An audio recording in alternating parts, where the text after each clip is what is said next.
This is Tony Tomasino and his teaching on Judaism before Jesus. This is session number 4, Persian Influence on the Jewish People.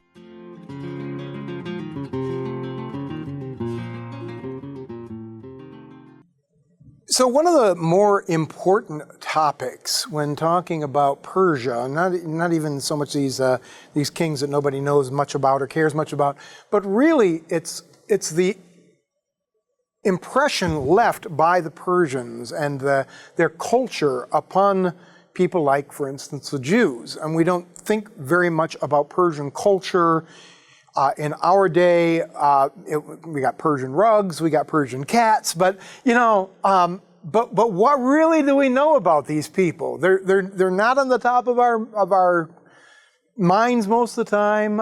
We are products of Western culture, and unfortunately are rather ignorant of what happened in the East. But Persian culture is very important to the development of Judaism and really to the development of Christianity as well. So let's talk a little bit about Persian culture. Yes, those are Persian cats. But one of the things that amazed the Greeks about the Persians is they viewed the Persians as being probably the most, the only word I can come up with is eclectic. They were people who drew elements from a lot of different cultures and made them their own. Now remember, of course, these people were originally these nomads who rode horses all over the place and came down from the mountain hill country where they weren't really building a lot of buildings or anything of that sort. So what do they do to build their culture and to develop themselves as a people? Well, they borrow from other people. So, for instance, their architecture, deeply influenced by the Babylonians. And one of the things that the Persians are famous for is their gardens. In fact, one of the late Hebrew words for garden actually comes from Persian. So these people became, to a certain extent, sort of the epitome of gardeners. But where did they get that idea from? I mean, these were nomads, right? They got it from the Babylonians. Think the Hanging Gardens of Babylon, right? Well, the Persians adopted the idea from the Babylonians and took it one better.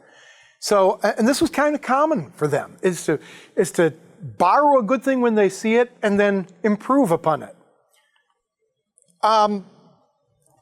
Aramaic, the use of the Aramaic language.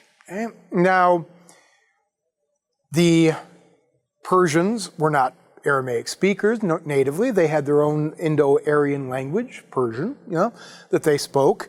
But when they conquered the Babylonian Empire, the Persian language, was found to be less useful to them than the Aramaic language. The Aramaic language was used all over the Babylonian Empire. And so rather than insisting that everybody learn how to speak Persian, which is what the Babylonians would have done, what the Greeks would have done, rather, instead, what they did was they said, well, let's use Aramaic. And remarkably, much later on, some of the texts that have come down to us from the Parthian era and from the Sassanid era are written in a form of Aramaic. We know Syriac. So Aramaic continued to be a living and active language for them for some time. They imported wine. Wine was not native to the Persians. It was not native to the Medians. They got it from the Babylonians, but remarkably, wine became a really important part of their culture. Now, once again, you have to take this with a grain of salt because this comes from Herodotus, who liked his stories. But according to Herodotus, the important Persians would never make a decision until they had gotten very drunk with wine. Right? So, and they said that they believed that somehow that they would become influenced by the Spirit in that way. Now, there's nothing in the Zoroastrian religion that has anything to do with wine. That sounds much more like a Greek thing to me. But at any rate, It's attested in other places too, though, that the Persians would drink a lot of wine. We have the receipts, so we know that they were consuming a lot of wine. But this was something apparently that they learned from the Babylonians. So Herodotus said that whenever they would want to make an important decision of state, they'd get drunk, which could explain some things. But then said that they would try to reconsider it once they sobered up a little bit. But at any rate. So this culture was borrowing from all these different elements. The religion. Now, before the time of Darius, maybe even before the time of Cyrus, we don't know, the Persian religion was a very polytheistic kind of faith. I mean, they had a lot of gods. And some of their gods included Mithra. And Mithraism becomes a very important kind of religion in during the days of the Roman Empire. Not so much among the Persians at that point. But Mithra was one of their gods. Ahura was one of their gods. And then they had a number of deva, or demigods, that they worshipped as well. So you got this pantheon of a lot of different gods. What do we really know about these gods? Almost nothing. Really, we don't know very much at all about the religion of the Persians before the time that Zoroastrianism became their state religion. Zoroastrianism is named after the prophet Zoroaster, or you might have heard him called Zarathustra. He was a Persian prophet who lived sometime between 1000 and 500 BC. Well, gee, is that a range or what? Simply put, we don't know when he lived. We've got the traditions. Some traditions say 1000, some traditions say 500. One of the few things that we do know about him is that he wrote the foundation of the Zoroastrian scriptures, the Avesta, a portion that's called the Gathas. And they're attributed to him because of the fact that the way they're written, the language that they're written in, a very archaic form of the Persian language, and becomes the basis for the Zoroastrian faith. By the way, if you might have heard that, as I said, that name Zarathustra, and you might have heard it from Nietzsche and the book Thus Spoke Zarathustra. There's a reason why Nietzsche decided to use Zarathustra as this figure in his book. The figure that he creates, the mythical figure in his book, really doesn't bear a lot of resemblance to the actual historical figure of Zarathustra or Zoroaster. But the reason why he used it is because one of the things we do know about Zoroaster is that his religion was kind of an ethical monotheism, a religion where the worship of God was related to an ethical code of behavior. Okay? And Nietzsche thought that Zoroaster was the first person who ever did this. Well, I would say, we can trace it back a little earlier than that to somebody named Moses. But at any rate, so this was why he was using Zarathustra to explore the question of good and evil, and what this has to do with rooting our morality in our religion and that kind of thing. But anyway, another point. Just don't confuse Zarathustra in Nietzsche's work with the actual prophet Zoroaster, who was a very different person. What we do know about Zoroaster, he taught there was one good God, and he was called Ahura Mazda. Ahura, of course, being the name of one of the traditional Iranian gods. Mazda, apparently a word meaning wisdom, so meaning essentially the great wise God kind of thing. Okay, but he also taught that there was an evil spirit by the name of Angro Mainyu, who was kind of almost like an anti-god. Always in perpetual conflict. Angro Mainyu is the source of all evil, all misfortune, all bad deeds. Okay? Ahura Mazda is all good. Only good comes from Ahura Mazda. All good things, all truth, all light, all grace, all peace. Okay? So these two are in this perpetual conflict, but not eternal conflict, because according to Zoroastrianism, eventually Angra Mainyu will be destroyed in the lake of fire. Sound familiar? All right. The earliest forms of Zoroastrianism are difficult for us to determine. We've got the Gathas, and we can see the ethical teachings involved there, that a very strong emphasis on the importance of preserving life and respect of other living things, of a really, really strong emphasis on integrity and lie versus falsehood. There's all these dualisms, the truth versus the lie, the light versus the darkness, et cetera, et cetera. Very, very important to Zoroastrianism. But essentially, the earliest forms of Zoroastrianism are outside of what we know in the Gathas. We don't really know a lot about them. So anything that I say about the influence of Zoroastrianism upon other religions can be taken with a slight grain of salt, because it's sort of like it's sort of like a mystery influencing another mystery. We don't really know what Judaism was in, say, the time of even Ezra or the people in the Persian Empire period, because it was still undergoing this flux. It was still being codified. It was still being solidified. We don't know what Zoroastrianism was either at this period. So trying to talk about which influenced which and how the two influenced one another is everything has to be tread upon lightly. That doesn't stop us, of course, from talking about it. But so we don't know when Zoroastrianism became the official religion of Persia. Most likely, it seems, by the time of Darius and Darius's response to this village where he finds the people worshiping demons, and how Ahura Mazda aids him in the destruction of that people and their demons. That seems a little bit more intolerant than typical Zoroastrianism, but on the other hand, it would seem to me like the zeal of a recent convert.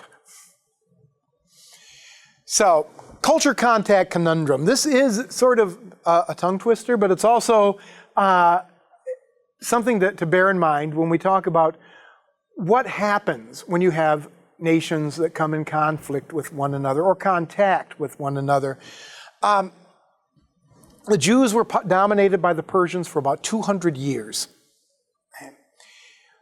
And that's only in the land of Judah, because Judaism then continued in Babylon, and it continued in Persia for several hundred years more after that time.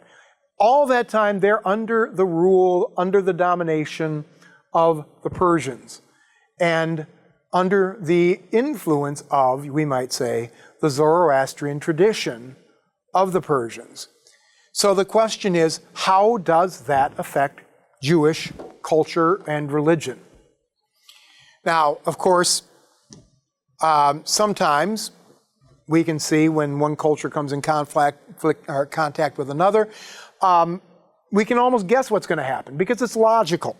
It's logical that if you have one very dominant culture and another people are living in the midst of a very dominant culture, they tend to get assimilated, right? My great-grandfather came over from Italy. He lived in a kind of an Italian neighborhood. I don't speak Italian today. I've still got the name, but that's about all I've got.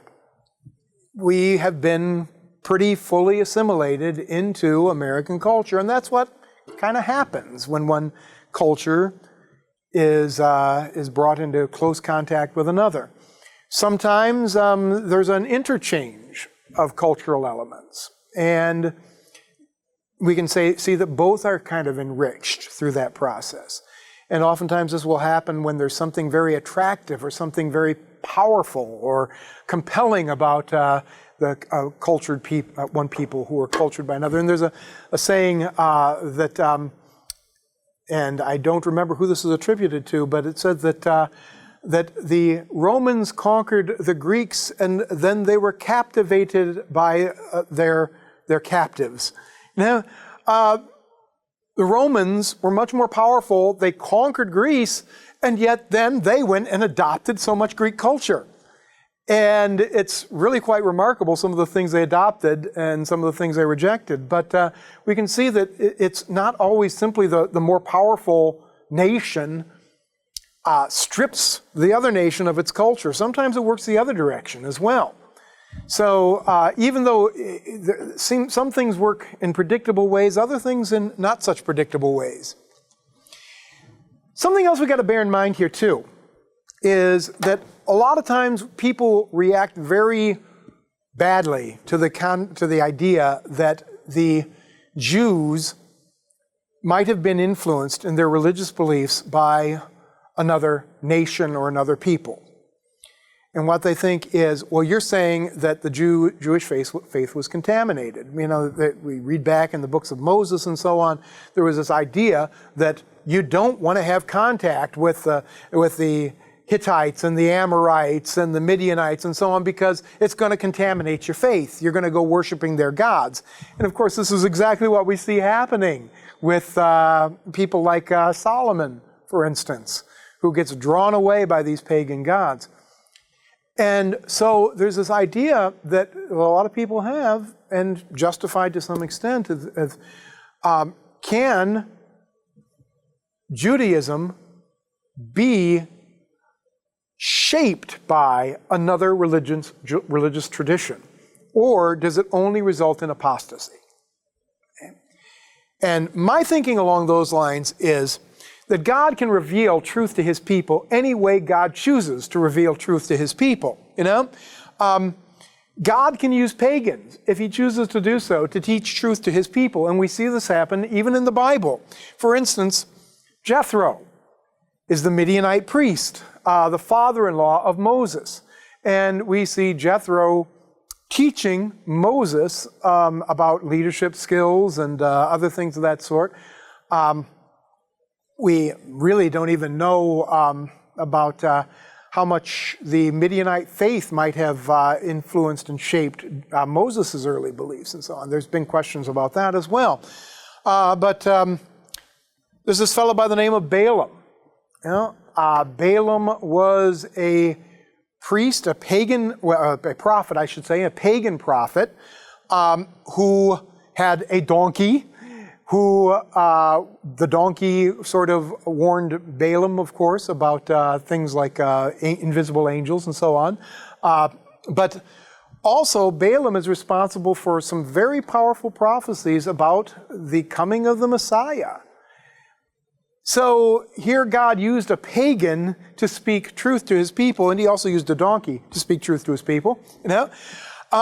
Greek philosophy and Christian theology. Now, I know this one's a little bit more iffy, you know, because there is that old question of what hath Athens to do with Jerusalem? You know, what can Greek philosophy tell us about Christianity? But there can be no question that Greek philosophy has shaped many of our Christian beliefs. St. Augustine, who is the father of very much of our Christian theology that we hold true to this day, was deeply and unapologetically indebted to Greek philosophers. St. Thomas Aquinas, who shaped much of Catholic theology, was very much beholden to Aristotle. So we know that Greek philosophy has been used to shape Christian theology. And even though many people in the pews don't realize how many of their beliefs have come from those pagan sources, oh yeah, they're there. They are there. And all you have to do is scratch a little beneath the surface and you'll find them. So I don't think it's wrong to say that God can use whatever sources he wants, including pagans, to teach truth to his people. And we would do wise to be humble and to be willing to listen to some of those voices sometimes. Now, again, we have to use caution here because a lot of the Zoroastrian beliefs that we see and that are typically believed to have influenced Judaism might well have developed much, much later and might well have developed with Judaism as opposed to before Judaism. So we can't really say for certain about when these beliefs came into existence and how they might have influenced Judaism in the intertestamental period. So again, everything I say here as far as religious influence has to be taken as tentative. Now, before we get into the religious aspects of the cultural context, contact, let's talk about the societal and cultural effects of Persian domination of the Jews. One of the things we see happen here is an increasing prominence of the priesthood. This is already going on during the end of the Old Testament period, and we can see that without a king, that the Jews were looking to leadership to their high priests. Now, there were governors in these days, and the governors were typically natives, but not necessarily Jewish natives. And the leader of the local Jewish community, now I'm getting a little bit controversial because there are some scholars who disagree with this, but I believe that very frequently the native leader was the high priest. And during those times when the high priest was leading the country as its leader, there was a certain prestige attached to his role. In the book of Malachi, we can see that the prophet Malachi lays many of the ills of the people at the feet of the priesthood, that he sees the priesthood as being a major problem at that point, because he says that the people should be seeking wisdom from the mouth of the priest, which is, again, kind of a new role for the priesthood, because, of course, in the old days, the priests are performing the sacrifices, the priests are doing these rituals, the priests are saying their prayers, but the priests don't really seem to be teachers all that much, you know? But by the time of the Persian domination, the notion of the priest as teacher is very thoroughly entrenched. We see this not only in the book of Malachi, but we see this throughout the intertestamental period, and as well into the Dead Sea Scrolls. The spread of Jews throughout the Mediterranean world. I already mentioned the fact that travel was becoming safer, and because travel was becoming safer, Jews could travel from one part of the nation, one part of the empire, to another part of the empire, and they could find a place there where they could do business, where they could do trade, and they would probably find people who spoke Aramaic. And since they spoke Aramaic and the people around them spoke Aramaic, they could all cooperate, they could all form unions, they could do business with one another. It wasn't always easy. In fact, we do see even near the end of the intertestamental period that there was, in some places in the empire, great prejudice against the Jews for various reasons. But for the most part, we see the Jews managing to spread throughout the Mediterranean world at this time. Interesting bit of trivia here.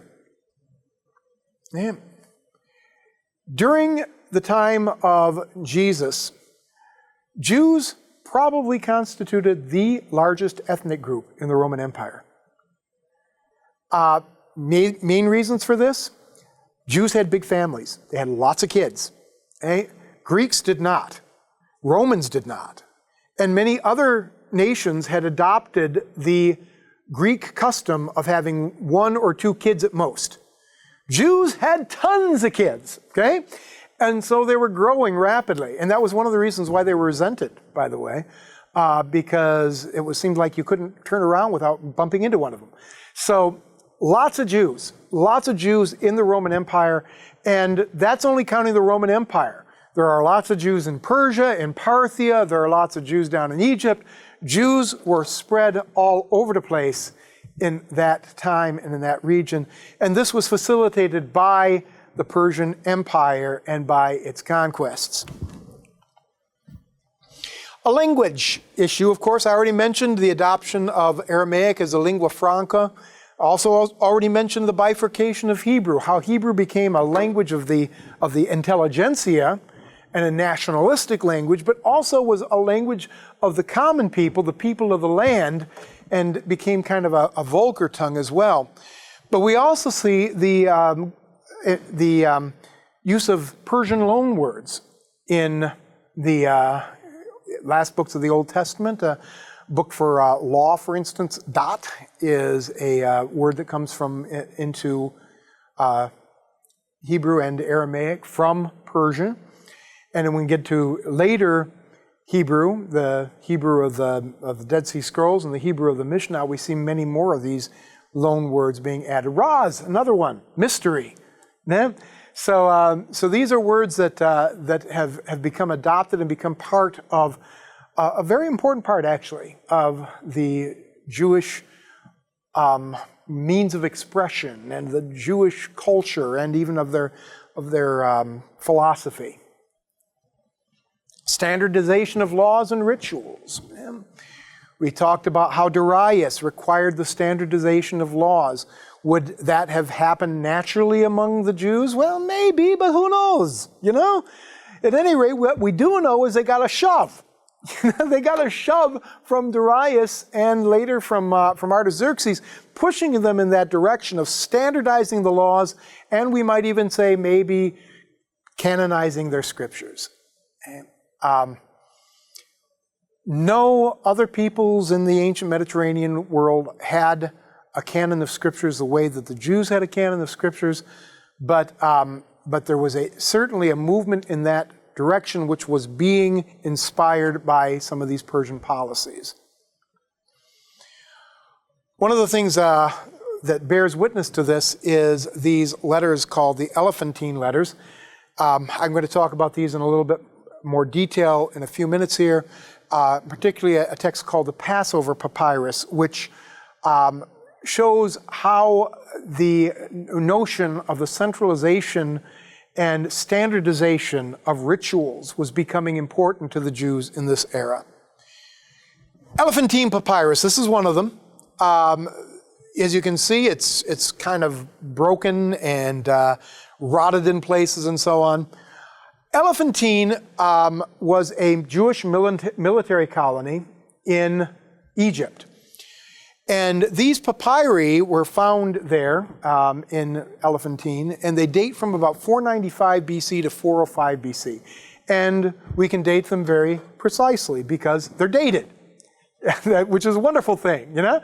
They tell us when they were written. But they are found at this military colony. By the time that these texts are being written, it's no longer so much a military colony.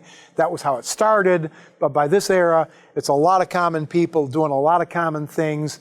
And many of their documents are Jewish. They weren't it wasn't just Jews living here either. There were other people, Syrians and native Egyptians as well. The contents of these papyri include personal letters, contracts, a literary work, a story called The Story of Ahikar, which was very popular among the Jews. They loved this story. They had copies of it here. I mentioned the book of Tobit earlier about which is in the Apocrypha, which is about this young Jewish fellow who gets rescued from a demon, and according to the book of Tobit, Tobit was the cousin of Ahikar. Ahikar was originally an Assyrian hero, but he became very popular to the Jews, so they adopted him. But anyway, some of the especially significant texts here among the Elephantine Papyrus. Marriage contracts. Now, what makes marriage contracts so interesting and significant? Well, one thing is they give us a lot of insight into marriage customs.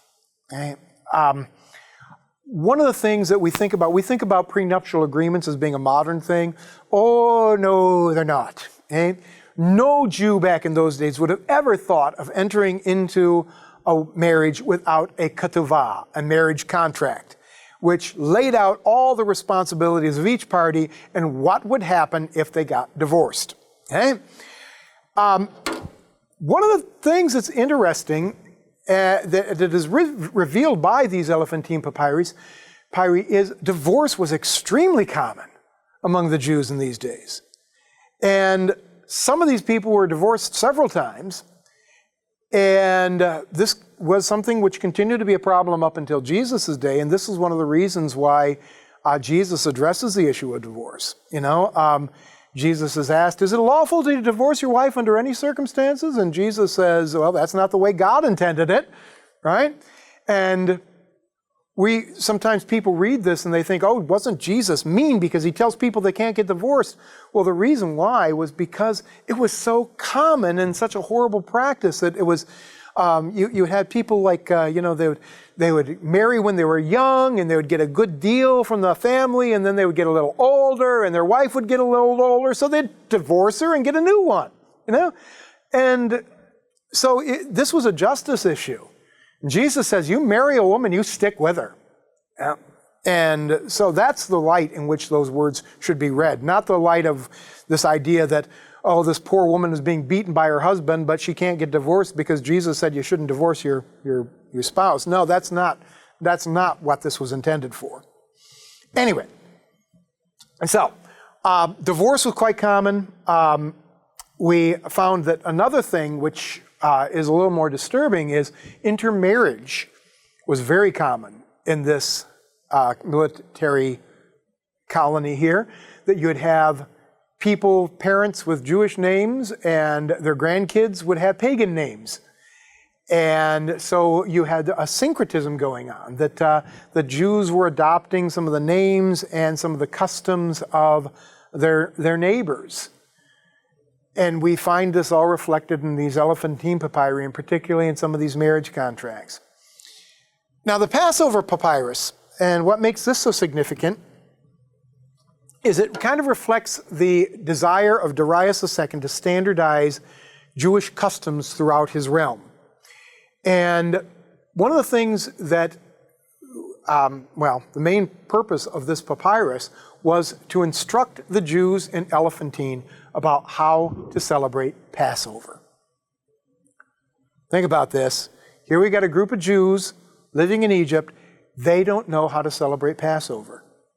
And so the leadership in Jerusalem is sending them this letter, instructing them on the proper way to observe this major feast of the Jewish year, Passover. And then one more here, which is really almost comical in a way, but not comical in another way. The petition to Bagohi. Bagohi is the governor in Jerusalem, and he's Jewish. Okay? And in a sense, apparently, he has authority also over these Jews in Egypt. And we're not quite sure how that all worked out legally, but apparently he does have some kind of a influence there, legally speaking. Well, the Jews there were writing to the Jews in the military colony in Egypt, were writing to the governor of Jerusalem, asking for his intervention so that they could rebuild their temple. The Jews in Egypt had built a temple in Egypt. And there in Egypt, they were sacrificing animals. Well, this was causing some trouble because they were sacrificing goats. And one of the largest temples in that region was dedicated to the Egyptian goat god. And so the priests of the Egyptian temple went over and burned down the Jewish temple. Well, now the Jews are requesting permission to rebuild their temple. This put the governor of Jerusalem in a bit of a bind, because on the one hand, he wants them to have a place to worship, but on the other hand, they're not supposed to be sacrificing. According to the book of Deuteronomy and then the Deuteronomic reforms and the reforms of Josiah, you weren't supposed to be sacrificing any place but in Jerusalem. So they've got to figure out what to do about this little situation here. And what they did was they sent a letter back to the Jews at Elephantine. They arranged it so they could rebuild their temple, but they were not to do any animal sacrifices there. They could sacrifice grains, they could do their prayers there. The temple was built so that its door was facing toward Jerusalem. And there were also a couple of other temples, by the way, in the ancient world whose doors also were faced Jerusalem. But animal sacrifices were only to be done in Jerusalem. So that was kind of the compromise that they worked out there. But it is remarkable, though, because it shows you again the way that there was this lack of standardization of Judaism throughout the Persian Empire. And by means of the Persian mail system, they were beginning to form a standardized identity throughout the entire empire. How about the religious impact? Okay? We know that there are big differences between the Jewish religion in the Old Testament, or we might call the Yahwistic religion of the Old Testament, and the Jewish religion of the New Testament. And some of those things that we see that just really stand out to us are, things like the belief in angels and demons. Of course, we have angels in the Old Testament, but they seem to have a different kind of function than what they do in the New Testament. The devil. Now, we're going to talk about the devil a little bit because the devil, in the way that we think of the devil in the New Testament as the enemy of God's people, he isn't anywhere in the Old Testament, really. Demons and demon possession. Now, there are demons in the Old Testament. They're kind of hidden in the cracks. And we'll talk a little bit about those as well. But the idea of demon possession, you never see that in the Old Testament, And then, of course, resurrection of the dead, which is central to our New Testament faith. Very, very important to the Pharisees. Still not really nailed down as a sure and certain Jewish belief in the intertestamental period. A little bit later, in the writings of the Mishnah and the Talmud, the Jews would proclaim that anyone who doesn't believe in the resurrection of the dead has no part in the resurrection of the dead. So eventually it becomes an article of faith among the Jews that you have to believe in the resurrection of the dead. Nowadays, kind of questionable. But anyway, so these are some of the differences. And the question is, where do these differences come from? How do they arise? Part of them, of what we see happening here, is a trajectory from Old Testament beliefs and then just kind of following their natural trajectory, maybe being inspired or encouraged perhaps by contact with Zoroastrianism. See, there is a lot of common ground between Zoroastrianism and Judaism. Like Judaism, Zoroastrianism taught that there was one ultimate God who is good. One God is the creator of all things. According to Zoroastrianism, there is only one creator God. And that kind of sets it apart from a lot of other religions of the day, but again, gives it nice common ground with Judaism, okay? Now, there are questions about when you could say that Zoroastrianism became monotheistic, or even if it is monotheistic, because Angra Mainyu, the evil god, is in a sense a god. But so there is that question of whether or not you could consider it monotheistic even.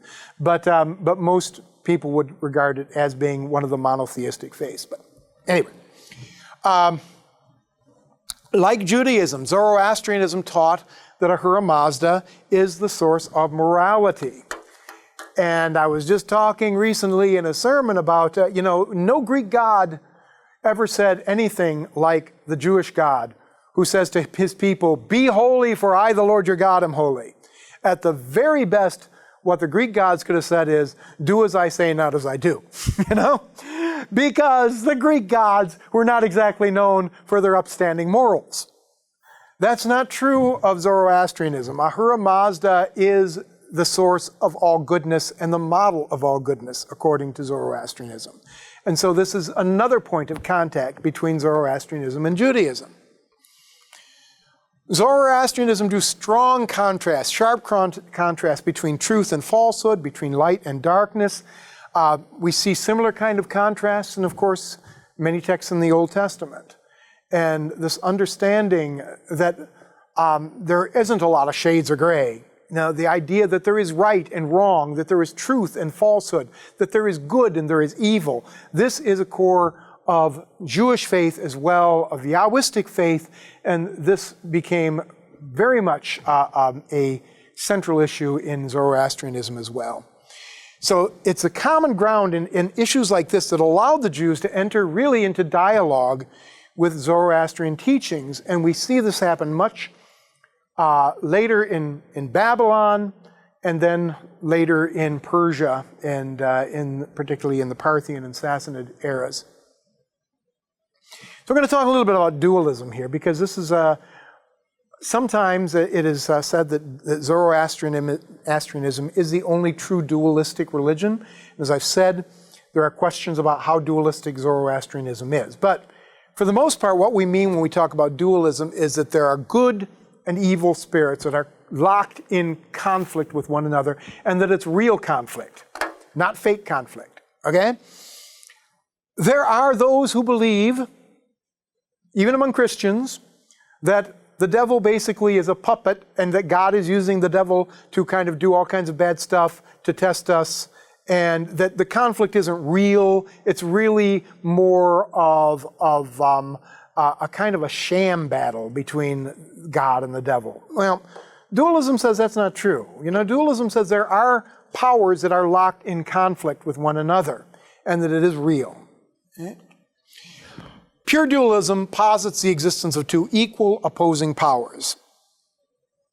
So, a pure form of Zoroastrianism, and I'd say I've seen Zoroastrianism characterized in this way. I don't think it's true, but there are those who believe that that in Zoroastrianism that Angra-Mainyu, the evil god, and Ahura Mazda were viewed as being like equals in power and so on.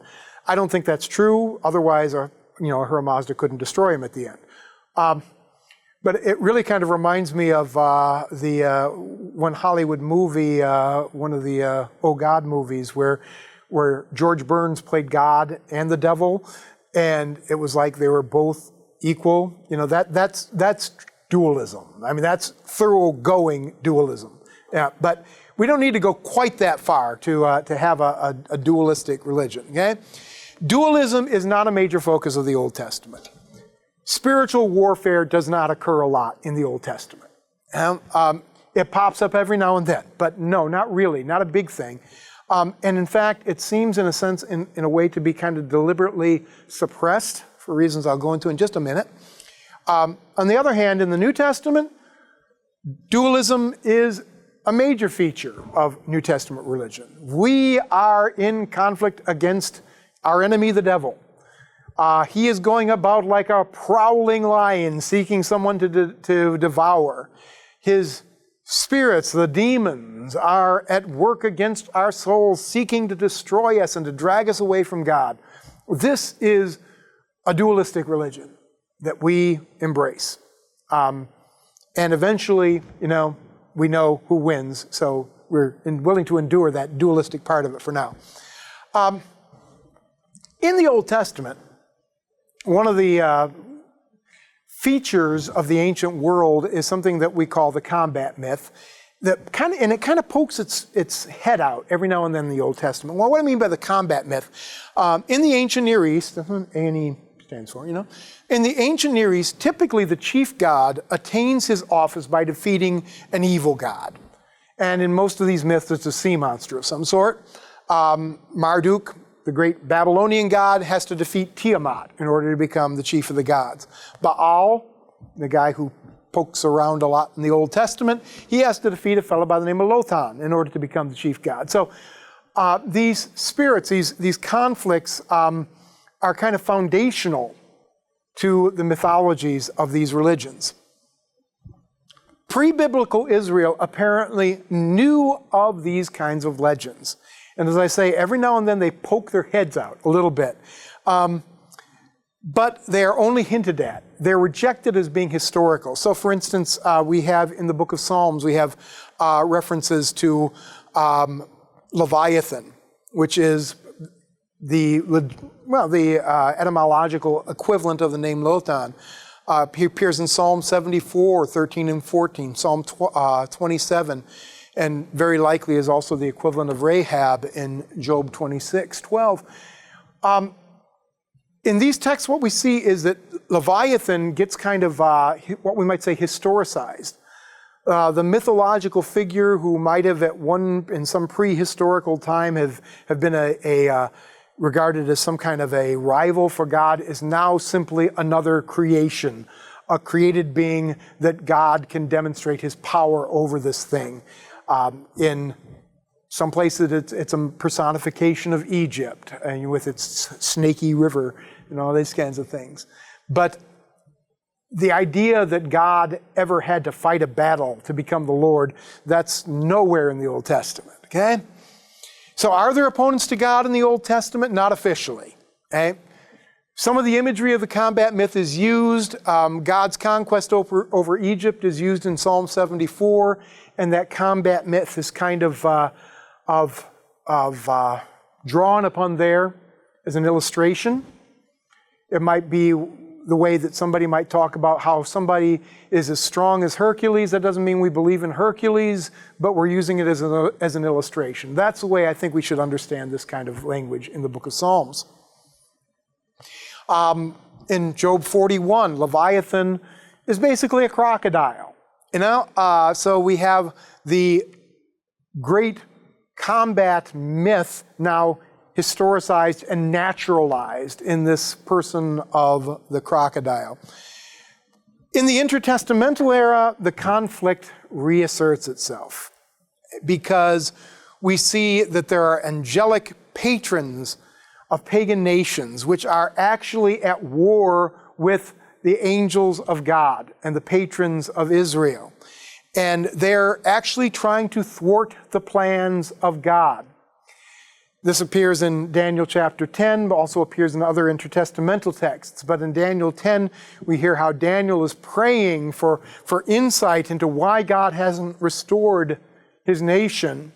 And the angel Gabriel says, I tried to come a while back, but I couldn't get here because the prince of Persia was fighting against me, and I couldn't come. And then the Michael, the great prince, he came and he did battle against that prince, and so that allowed me to come here and bring you the message.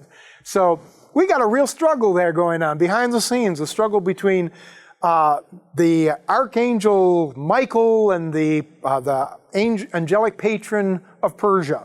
And he warns us also, he says, now the prince of Greece is coming. So we got now the idea that there's an angelic prince behind Greece as well. And that this too is going to bring this spiritual conflict and this warfare that's going on behind the scenes. But what about Satan?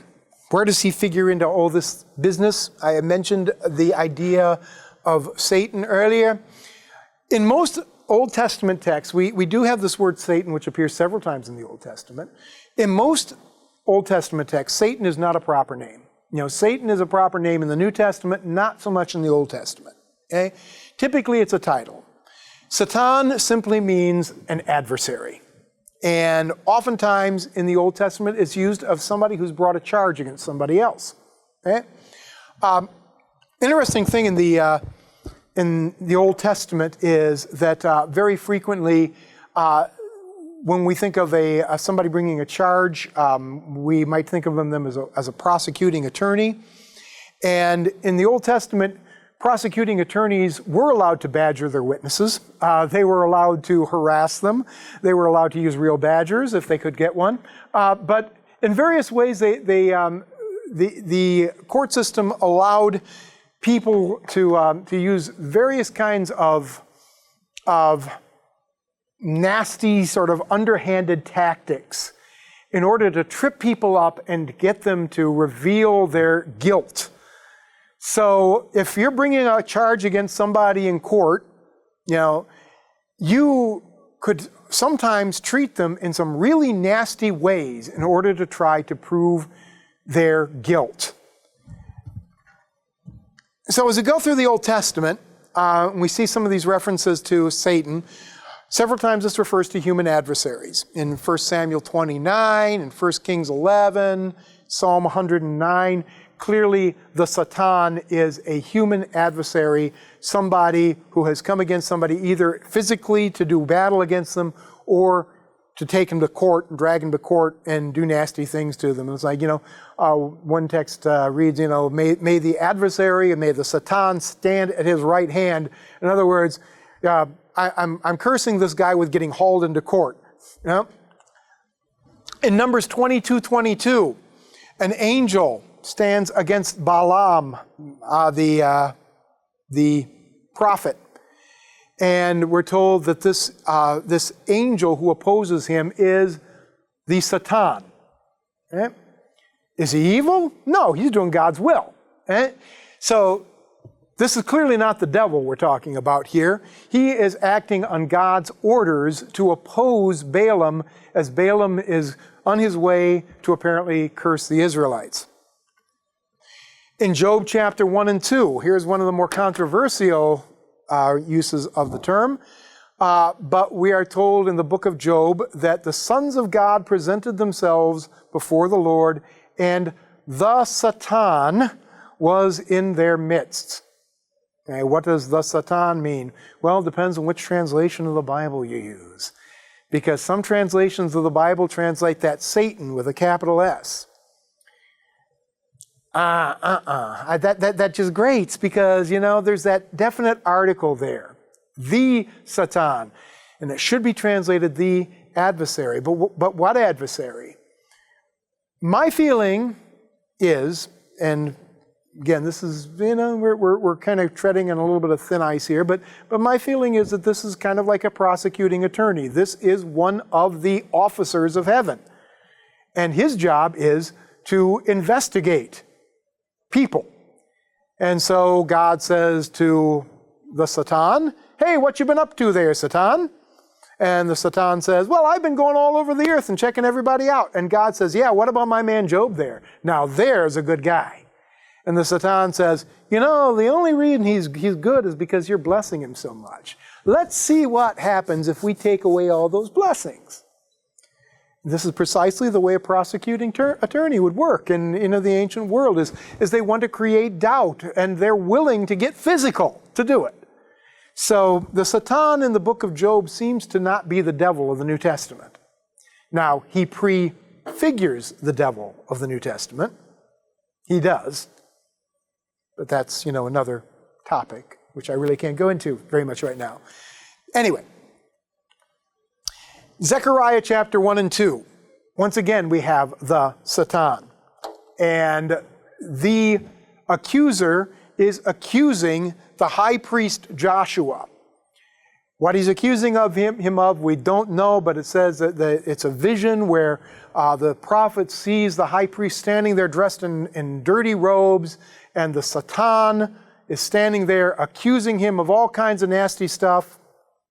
And Michael defends the Satan and says, the Lord rebuke you. So we have Michael acting as kind of like the defense attorney there, which is kind of a neat image when you think of it. Yep. 1 Chronicles 21:1. This is the only place in the Old Testament where we can say for certain that the word Satan is used as a proper name. Here, we are told that Satan tempts David. And this is a remarkable statement. This text is clearly written in the Persian era, maybe fairly well far into the Persian era. We can contrast this with 2 Samuel 24, which tells the same story. It's about how David was tempted to number the people of Israel, to do a census of the people. Okay? And the king wasn't supposed to do a census. But according to 2 Samuel 24, we're told that the Lord tempted David to do a census of the people. Now that's a difficult passage. It's a difficult passage because, we read in the book of James that God doesn't tempt people to do evil. But that's not what 2 Samuel says. Well, 1 Chronicles kind of fixes that, because 1 Chronicles tells us it was Satan who tempted David to number the people of Israel. Theologically, we can reconcile that, okay? We can say, well, if he's the prosecuting attorney, he's acting on God's orders. Theologically, we can do that. Historically, it might not be so clear. So how does this Satan become the devil? Well, in Zoroastrianism, we've got Ahura Mazda locked in perpetual combat with this evil dude by the name of Angelo Mainyu, okay? This very powerful, strong, evil person. Angelo Mainyu is the source of all evil. He is the father of lies, and that also sounds familiar to us. We're familiar with the New Testament. But beneath this chief fiends, there is a legion of evil spirits who do his work. Okay? And according to Zoroastrianism, this is it's ordered like an army. It's ranked like an army, and they've got the names of all the various spirits. And very much this sort of reminds me of in the New Testament where Jesus is casting out demons, and the scribes and Pharisees say he casts out demons by the prince of demons, which of course assumes this hierarchy of spirits, just like what we see in Zoroastrianism. And eventually, we're told Ahura Mazda is going to destroy Angelo Mainyu and his minions. And of course, we know the end of the story of the book of Revelation, where the devil and all of his evil minions are cast into the lake of fire. That imagery is very much at home also in the Zoroastrian religion. Now, we can ask, which came first? And I do think that's a legitimate question. Was Judaism already on a trajectory toward an understanding of Satan as an opponent of God and an opponent of God's people? Not before the intertestamental period, it doesn't seem. But by the intertestamental period and in those days of the Persian domination, we see this come much more to the fore. And we could possibly surmise that maybe it was the influence of Zoroastrianism which helped the Jews to understand the devil as being a separate spiritual entity, actually literally opposed to the work of God. And they understood that they could do this, so they could embrace this idea without having to believe in two gods. See, that was an important thing to them, because they believe in only one God. But if they believe that these other spirits are not God, then they can entertain this kind of dualism without sinking into a form of polytheism. Angels are another aspect of this whole process. In the Old Testament, angels play a kind of minor role. They are God's messengers. They are God's warriors. We hear about the angelic hosts. They seem to be part of the divine council, though this is kind of questionable. In the intertestamental period in Judaism, on the other hand, angels become much, much more prominent. It's really in the book of Daniel that we first see angels given names. And of course, we know the book of Daniel was written, it's set in the Persian period, and then, of course, as well into the Greek period.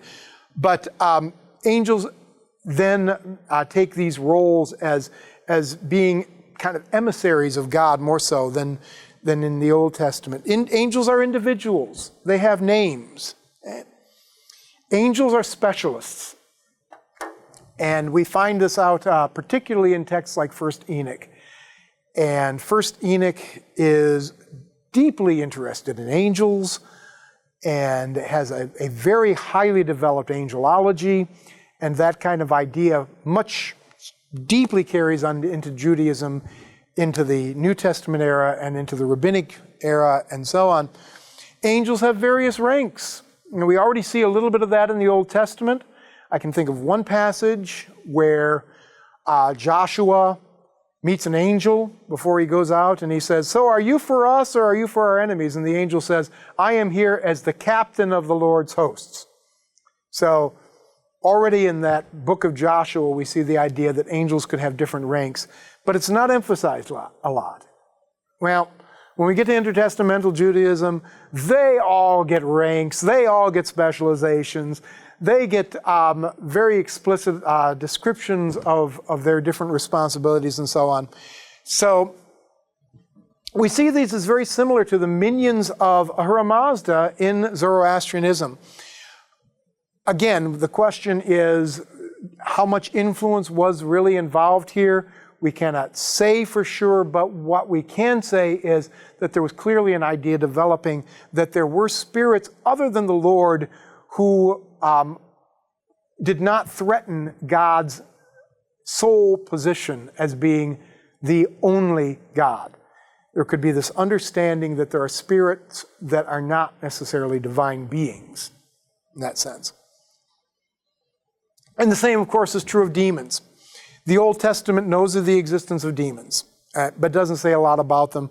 The idea of demonic ranks, the idea of demon possession, even the idea of demons tempting people, that doesn't appear at all in the Old Testament. Of course, very important in the New Testament. The role of demons in the Old Testament is very similar to the role of demons that we find in Mesopotamia and Syria. They're troublemakers. Yeah? They bring the bad winds. They cause disasters. They hide out in the realms of between the lands, and they haunt the ruins there. So, in the ancient world, the belief in spirits was universal. Everybody believed in spirits, demons, as we call them sometimes. A lot of times in the Mesopotamian religions, these demons were believed to be the offspring of gods. Sometimes they were believed to be spirits of the dead. A spirit of the dead who hadn't been properly propitiated with offerings could become a demon. Demons inhabited, as I say, the realms between the earth where people lived and the heavens where the gods lived.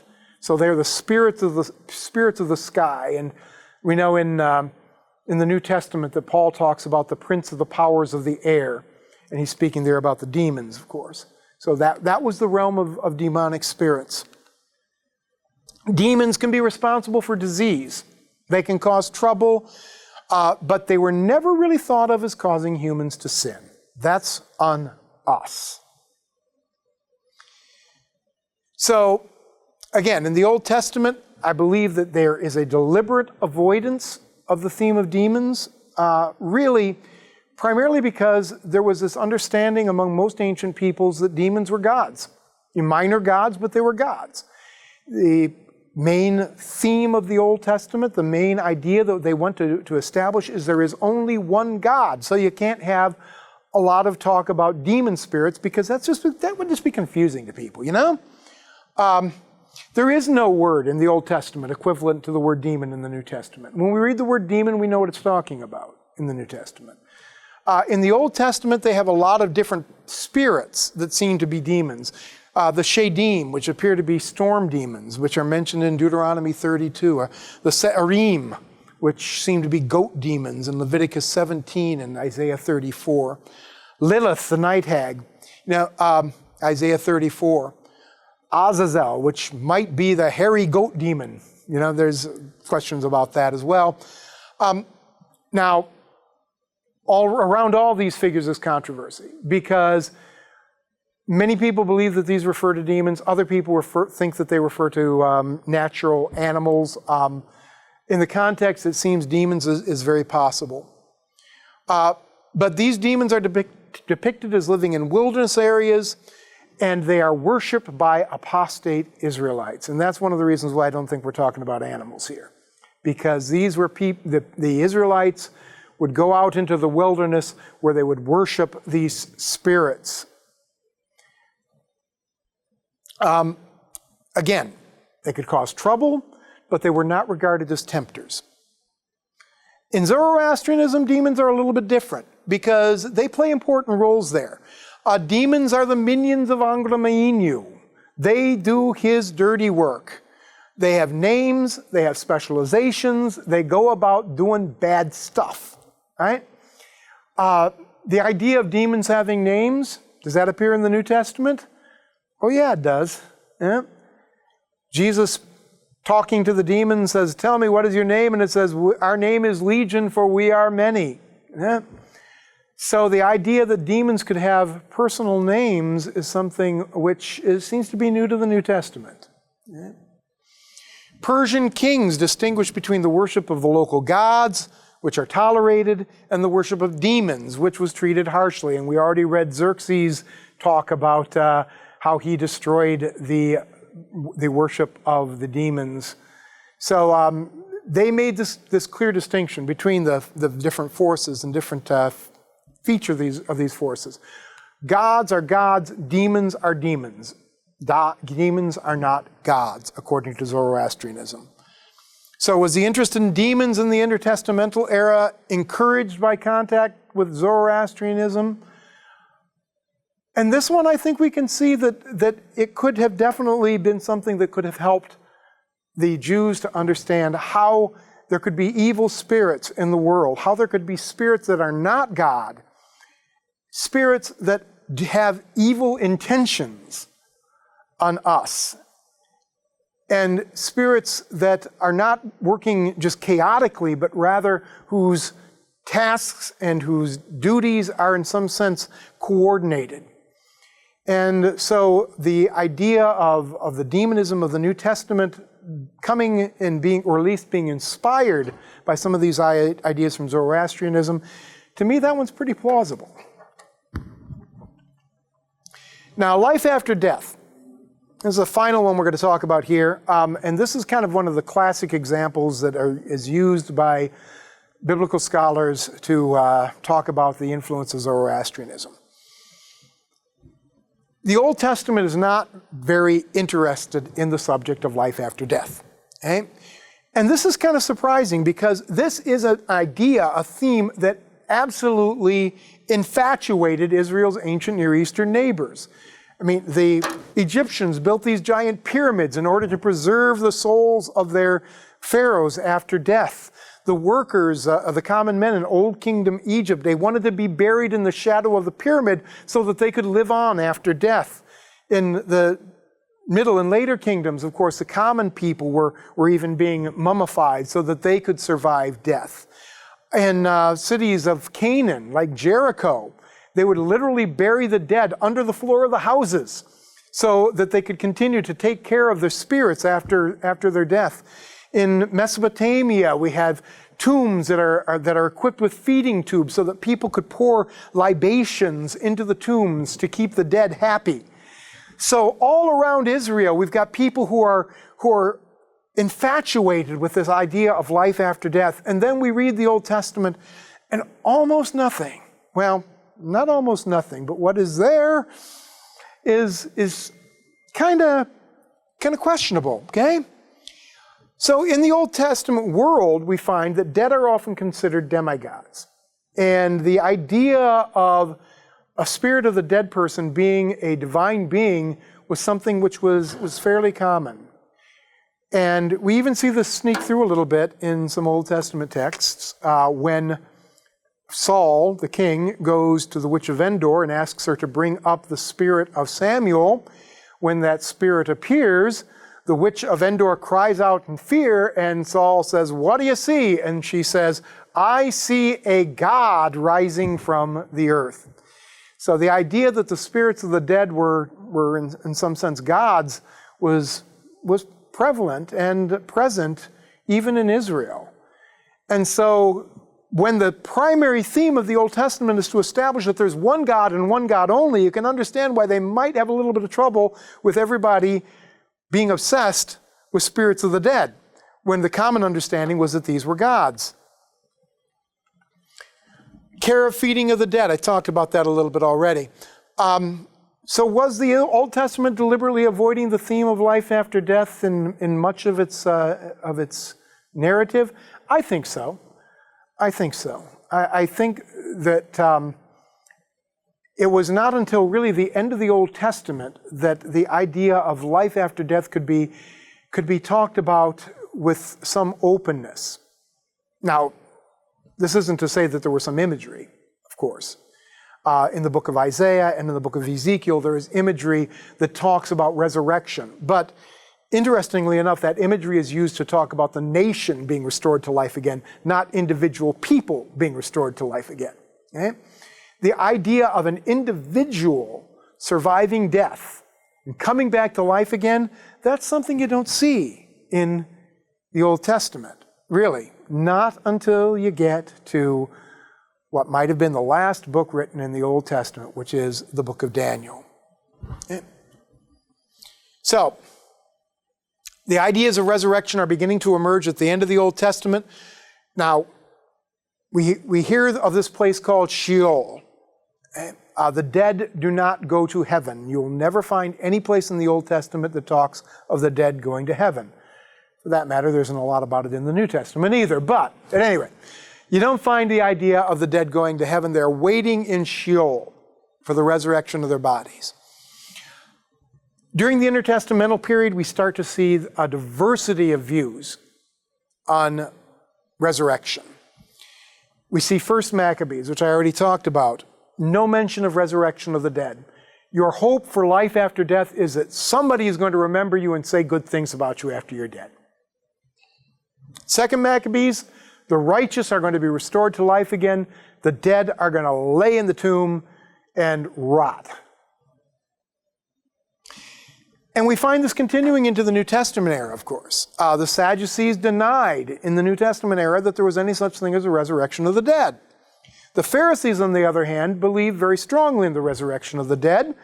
And we have also the idea in many texts of the double resurrection, the resurrection of all people, good people to an eternal life of bliss and in the presence of God, the resurrection of the bad people for eternal torment in the lake of fire.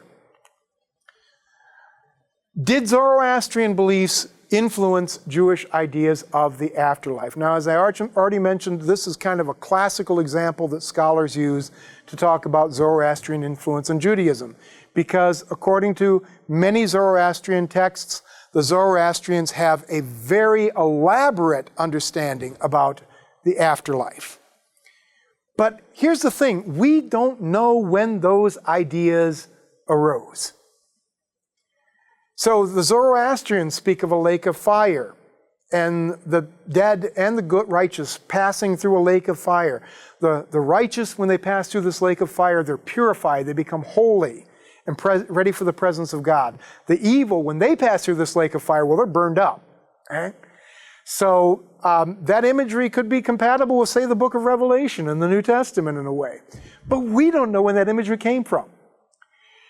Was Judaism influenced by Zoroastrianism, or was this a case where they sort of influenced one another? Yeah. So, what I'm going to say is, it is possible, of course, that Zoroastrianism influenced in Jewish thinking along lines that we're already developing. In the book of Ecclesiastes, we have the author of Ecclesiastes who's questioning the idea of life after death. And at one point he says, well, who can say? Who can say if the soul of a man goes up and the soul of an animal goes down? Who can really say? He's kind of agnostic about it, right? And this is such a far cry from what we get in the New Testament, where we're told, that the dead shall live again, that we shall rise as Jesus rose. Of course, we've got the benefit of the resurrection of Jesus Christ. But that obsession of the New Testament, that obsession with the idea of life after death, could have been encouraged by that kind of contact with Zoroastrianism. But again, we cannot say that with certainty, because we know there was already imagery in the Old Testament that used language of resurrection. That imagery came from somewhere. Were the ideas already there, percolating among the people of Judah even before the time of the intertestamental period? It seems likely to me. And so what we might have seen again is an encouragement for the Jews to think along those lines, but not necessarily a sense where the ideas actually originated in Zoroastrianism and then were adopted by Judaism.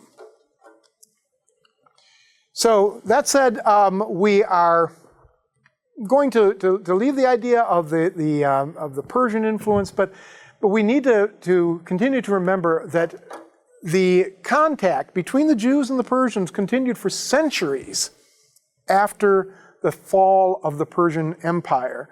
And so the opportunities for contact, the opportunities for cross-fertilization continued on for a great period of time. We need not fear the idea that the Jews might have learned something about their own God from their contact with other peoples. And that's a good lesson for us as well. You know, I don't think that it is apostasy for us to learn about the religions of our neighbors. To worship their gods is another thing, but to learn about them is, of course, can be a very enriching experience for all of us.